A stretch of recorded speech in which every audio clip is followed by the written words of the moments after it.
Everyone, welcome to my YouTube channel. आज हम करने वाले हैं Gauss elimination method and Gauss Jordan method. दोनों ही सिस्टम ऑफ लीनियर इक्वेशन को सॉल्व करने के लिए जो डायरेक्ट मेथड्स हम यूज़ करते हैं उस कैटेगरी में आते हैं, और दोनों की वर्किंग में बहुत ज़्यादा डिफरेंस नहीं है, बहुत थोड़ा सा डिफरेंस है। तो इसी एक वीडियो में मैं गॉस एलिमिनेशन मेथड और गॉस जॉर्डन मेथड दोनों को कवर कर दूँगी, क्योंकि हम दोनों मेथड एक ही वीडियो में कर रहे हैं और सारी कैलकुलेशन मैं साथ साथ आपको परफॉर्म करके दिखाऊंगी। तो ये वीडियो थोड़ा सा लंबा हो सकता है, बट ये मेरी गारंटी है कि अगर आप इस वीडियो को अच्छे से एक बार देख लेंगे, समझ लेंगे, तो आप कभी भी गॉस एलिमिनेशन मेथड और गॉस जॉर्डन मेथड के कंसेप्ट में, उसके वर्किंग में कभी कंफ्यूज नहीं होंगे। तो विदाउट वेस्टिंग एनी टाइम इस वीडियो को स्टार्ट करते हैं। सबसे पहले गॉस एलिमिनेशन मेथड में मैंने एक प्रैक्टिस क्वेश्चन लिया है। Using Gauss elimination method solve the following system of equation 3x + 4y + 5z = 40, 2x - 3y + 4z = 13, x + y + z = 9। तो सोल्यूशन लिखने के लिए हमारा फर्स्ट स्टेप क्या होगा, हम ये जो गिवन सिस्टम है लीनियर इक्वेशंस का, इसको मैट्रिक्स फॉर्म में कन्वर्ट करेंगे। So we will write solution converting the given system in matrix form. कैसे लिखेंगे हम? First our augmented matrix, this is 3 4 5 2 - 3 4 1 1 1. Then our variables x y z is equal to constant matrix 40 13 9. तो अब हम क्या करेंगे, हम ये जो आर्गुमेंटेड मैट्रिक्स हमने जनरेट किए हैं, इस आर्गुमेंटेड मैट्रिक्स को हम अपर ट्रायंगुलर मैट्रिक्स में कन्वर्ट करेंगे। आई होप सबको पता होगा अपर ट्रायंगुलर मैट्रिक्स कौन सी होती है। जिनको नहीं पता है मैं फिर भी क्लियर कर देती हूँ। अपर ट्रायंगुलर मैट्रिक्स में हम क्या करेंगे, ये जो प्रिंसिपल डायगोनल है हमारा 3 - 3 1, इसके ऊपर के सारे एलिमेंट्स को तो हम नॉन ज़ीरो रखेंगे और इसके नीचे के एलिमेंट्स को हम क्या करेंगे, ज़ीरो बना देंगे। I hope I am clear. तो अब हम क्या करेंगे, स्टार्टिंग से हम यहाँ से 0 0 ये बनाना स्टार्ट करेंगे। फर्स्ट कॉलम में 3 को छोड़ के हम बाकी सबको 0 बनाना चाहते हैं, नॉट स्पेसिफिक 3, फर्स्ट रो में जो हमारा फर्स्ट एलिमेंट है। तो अगर ये पिवट एलिमेंट हमारा 1 हो तो हमारा क्वेश्चन क्या है, ज़्यादा अच्छे से और इजीली सॉल्व हो जाता है। तो हम पहले क्या करेंगे, रो 1 और रो 3 को इंटरचेंज कर लेंगे, रो 1 रो 3, और साथ साथ जो भी ऑपरेशंस हम अप्लाई कर रहे हैं वो लिखते जाएंगे। 1 1 1 2 - 3 4 3 4 5 x y z 9 13 40। अब हम इन दोनों को 0 बनाने वाले हैं, so we will write R2 is equal to, अब R1 को अगर 2 से मल्टीप्लाई करें और माइनस कर दें R2 को, तो यहाँ पे 0 आ जाएगा। 2R1 - R2। इन ऑपरेशंस के मैं डिटेल में नहीं जाऊँगी क्योंकि ये हमने 11 12 में बेसिक कर रखा है। ओके, तो R3 इज इक्वल टू, इसको 3 से मल्टीप्लाई कर देते हैं पूरी रो को और R3 को माइनस कर देंगे, 3R1 - R3। तो हमारे पास रिजल्टिंग मैट्रिक्स क्या आएगी, 1 1 1 2 - 2 0 2 -3 5 2 - 4 -2 3 - 3 0 3 - 4 -1 3 - 5 -2। सेम ऑपरेशन हम ये अपनी बी मैट्रिक्स पे भी लगाएंगे। 9 18 - 3 9 2 ज़र 18 18 - 3 13 5 18 minus 40, sorry 27 minus 40, so this will be minus 30. यहाँ तक समझ आया आपको? अब नेक्स्ट क्या करेंगे हम, क्योंकि हम अपर ट्रायंगुलर में बनाना चाहते हैं तो हमारा ये डायगोनल के नीचे सब ज़ीरो आना चाहिए, तो ये दोनों तो हमने ज़ीरो बना लिए। अब किसकी टर्न है? इस एलिमेंट की। अब इसको ज़ीरो बनाएंगे। इसको ज़ीरो बनाने के लिए हम क्या कर सकते हैं, R2 प्लस 5R3, क्योंकि यहाँ पे -1 है, यहाँ पे 5 बन जाएगा, 5 - 5 0। तो इसको कैसे लिखेंगे, R3 equals R2 plus 5R3, क्या आएगा ये 1 1 1 0 5 -2, 0 + 0 0, 5 - 1 0, -10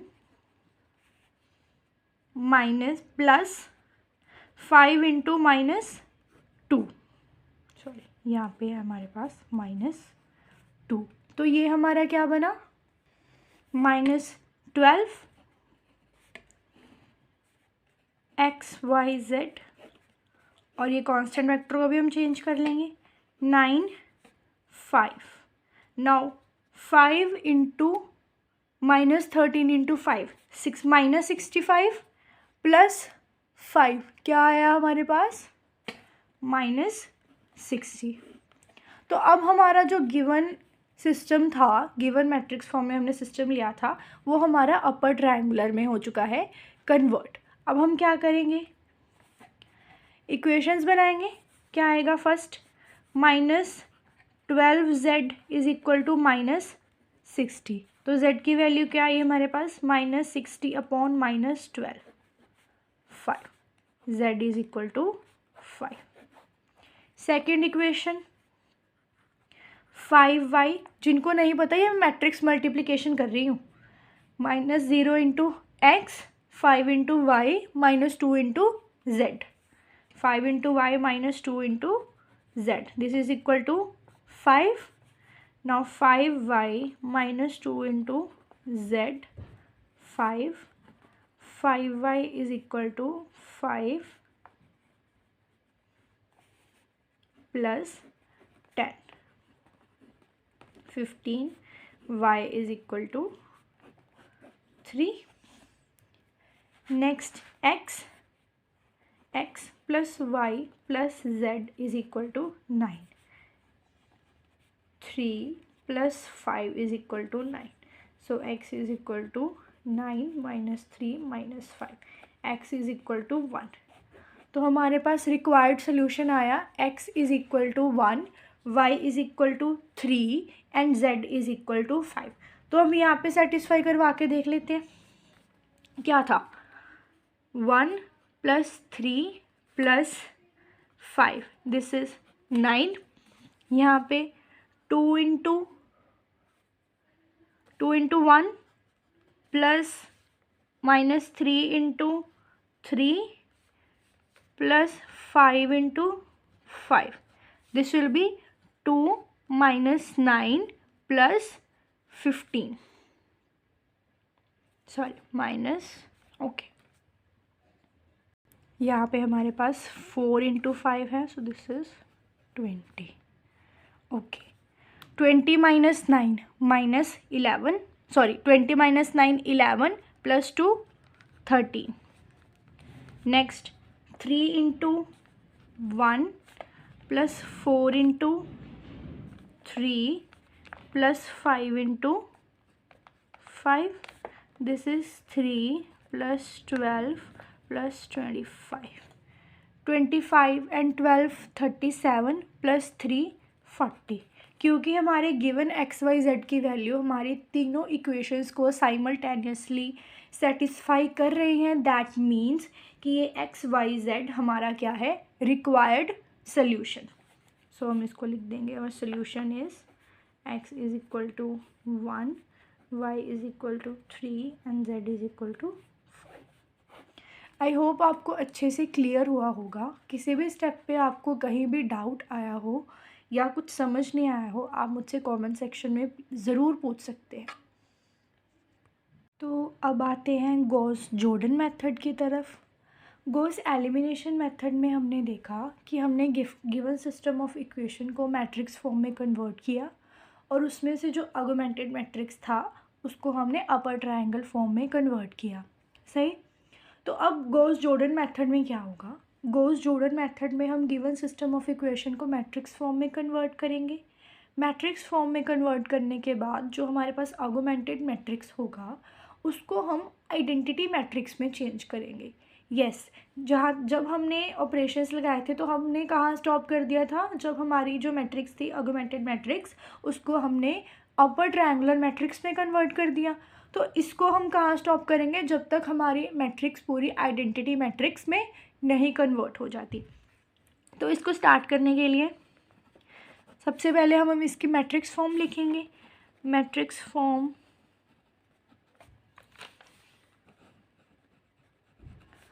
of the system is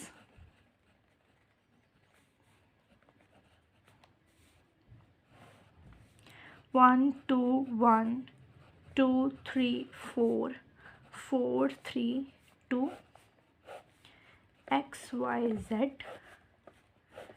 a 20 16। तो आइडेंटिटी मैट्रिक्स मतलब ये 1 0 0 0 1 0 0 0 1, यही। तो इसको स्टार्ट करने के लिए हम क्या करेंगे? फर्स्ट कॉलम में इस पिवट एलिमेंट को छोड़ के बाकी सबको ज़ीरो बनाएंगे, 2 और 4 को। तो उसके लिए कैसे करेंगे? R2 is equal to, first row को 2 से मल्टीप्लाई करते हैं और R2 को उसमें से माइनस कर देते हैं। R1 minus 2 R2। Next R3 को कैसे करेंगे? 4R1 minus R3।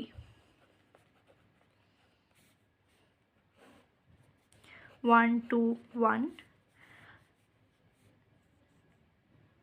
सॉरी यहाँ पे 2R1, 2 minus 2 0, 4 minus 3 1, 2 minus 4 minus 2, 4 minus 4 0, 4 minus 3 1, 4 minus 2 2।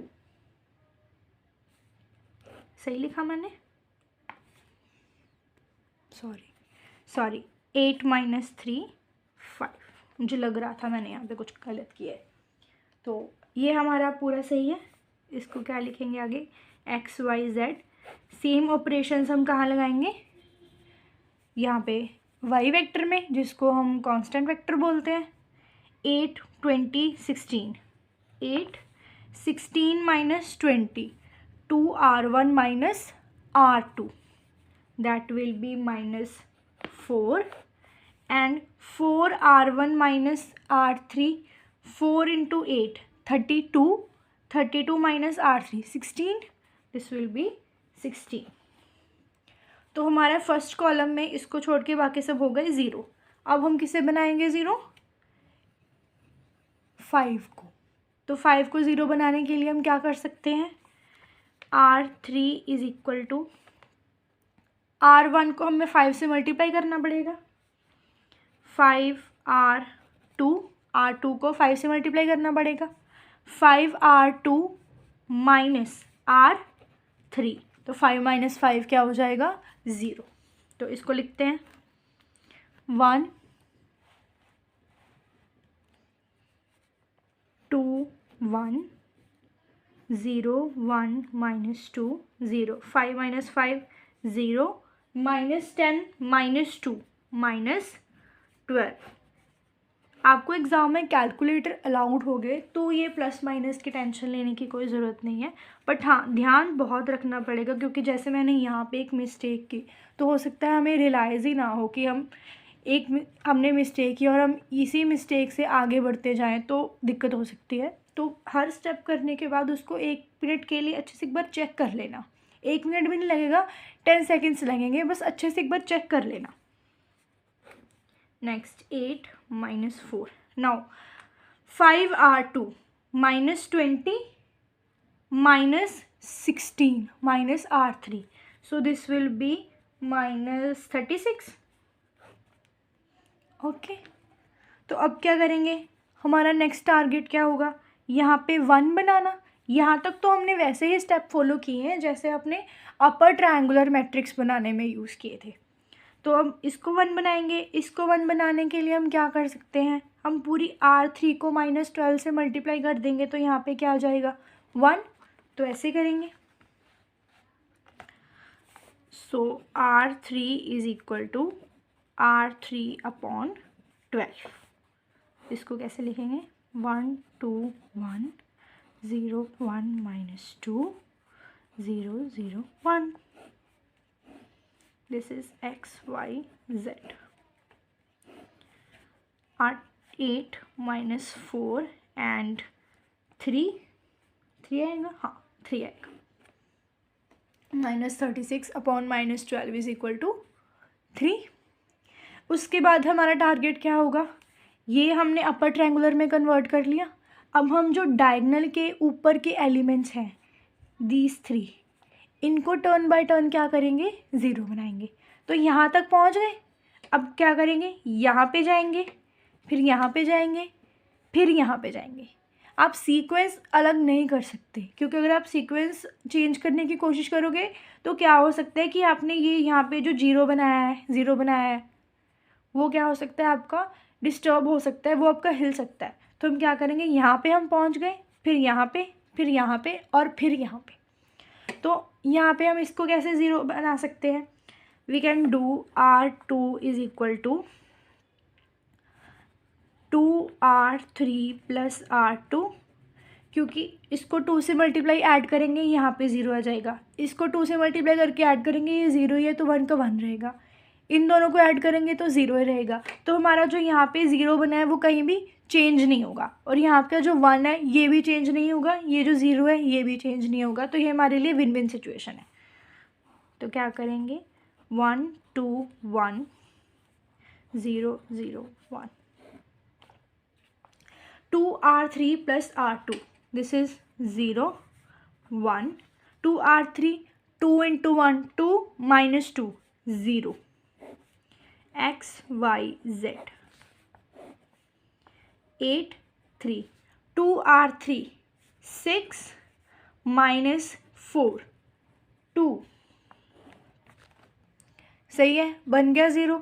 अब क्या बोला था मैंने, यहाँ के बाद यहाँ पे हमें क्या करना है, इसको 0 बनाना है। इसको 0 बनाने के लिए भी हम किसकी हेल्प लेंगे, R3 की।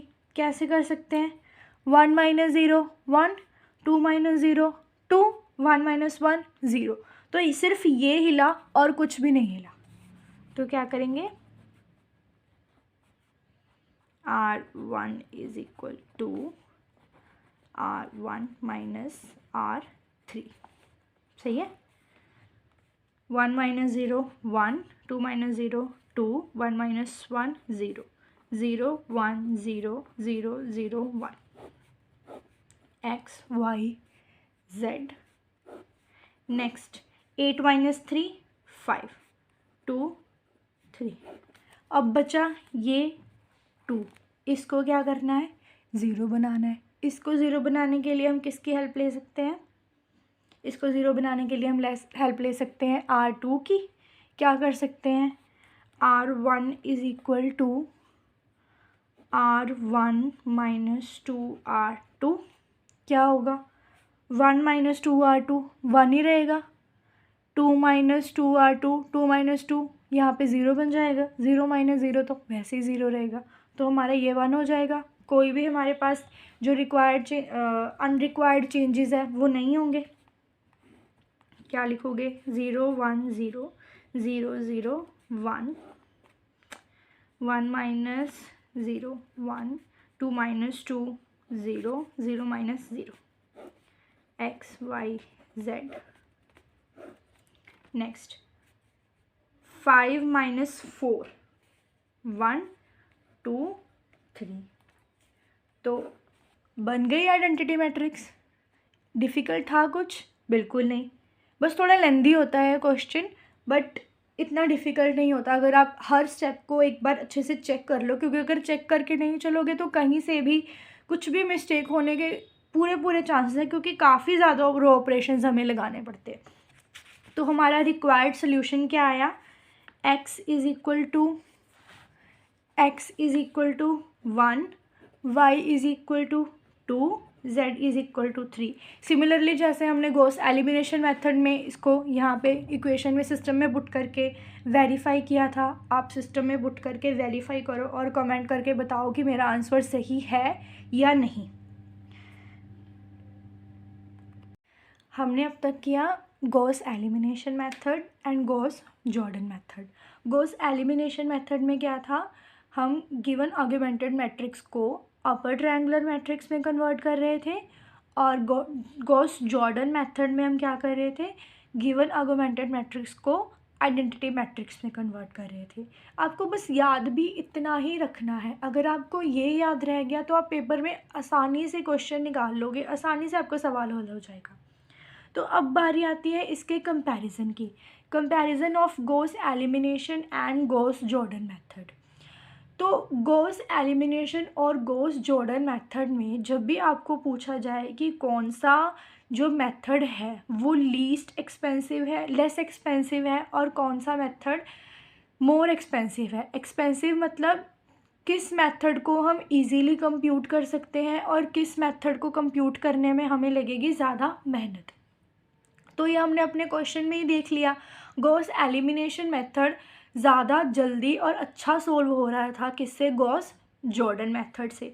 तो वही यहाँ पे बताया गया है, usually the Gauss Jordan method is not used for the solution of linear system as it is more expensive from the computation view point and then Gauss elimination method, क्योंकि उसमें कंप्यूटेशंस यानी कि जो हम रो रिडक्शन मेथड के वो लगा रहे थे ना स्टेप, वो हमें ज़्यादा लगाने पड़ते हैं। The number of arithmetic operations in the Gauss elimination methods are n³/3 and in Gauss Jordan methods are रफली n³/2।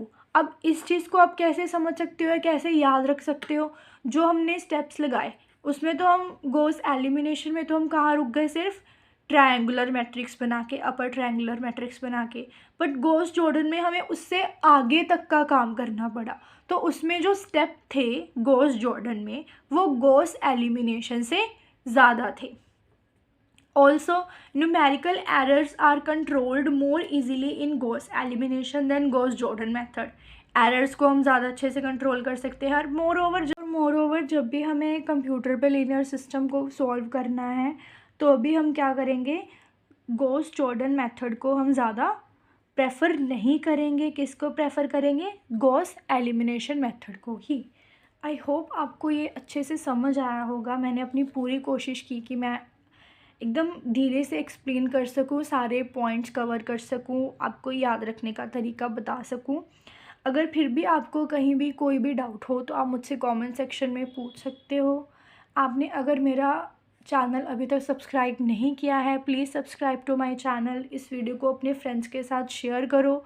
बहुत कम टाइम में मैंने आपको दोनों मेथड्स कवर करवाए हैं, तो इससे आपका टाइम भी बचेगा और आपको नॉलेज भी अच्छी मिलेगी, क्योंकि मैंने कोई भी पॉइंट नहीं छोड़ा, मैंने सभी पॉइंट्स ऑलमोस्ट कवर किए हैं। सो आज के लिए बस इतना ही। Thank you so much.